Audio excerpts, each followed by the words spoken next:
Hi, and welcome back. This is Leadership A to Z, and this week's letter is O. O is actually going to tie back to several other things. I think many of these attributes or characteristics are interrelated, if you will. O is for observant.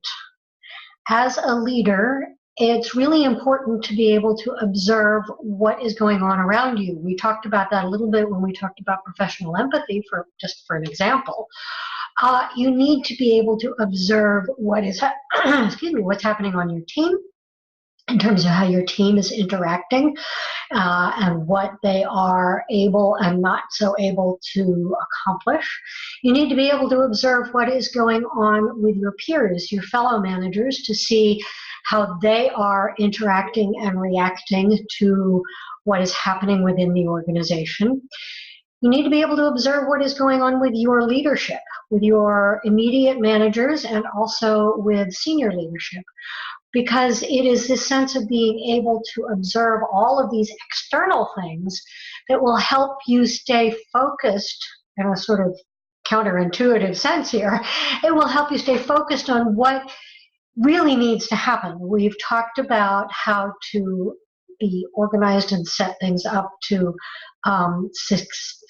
succeed as you lay out the work and delegate and so on. But it's really important to sort of keep a finger on the pulse of what's happening, because things do change, right?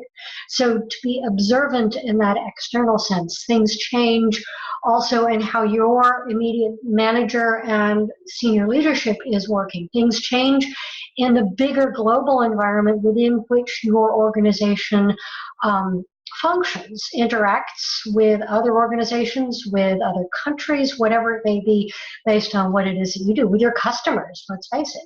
So to be able to observe all of those things, to be observant in that sense, is really important because it allows you to be flexible and to go with the flow, so to speak, and to be responsive rather than being kind of behind the eight ball and reactive.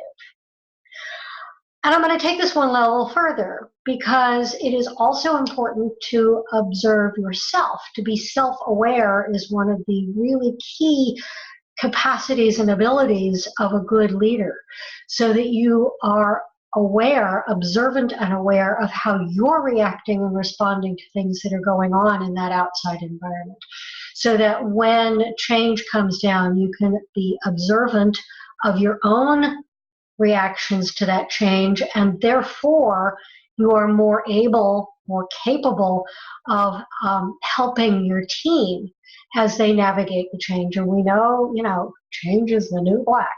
Everything is changing faster and faster these days. So observe what is going on your team, with the work that's coming down, with your peers, with your immediate and senior leadership, with where the organization fits into the global environment, because it's all global these days, no matter what size organization you are.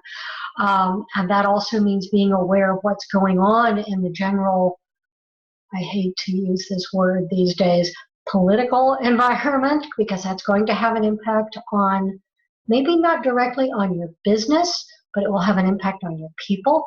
And then also observe yourself, how you are responding and reacting to all those external factors and what is happening within you that is potentially having an impact on how you then are able to interact and respond to what's going on externally. So there is O for observant.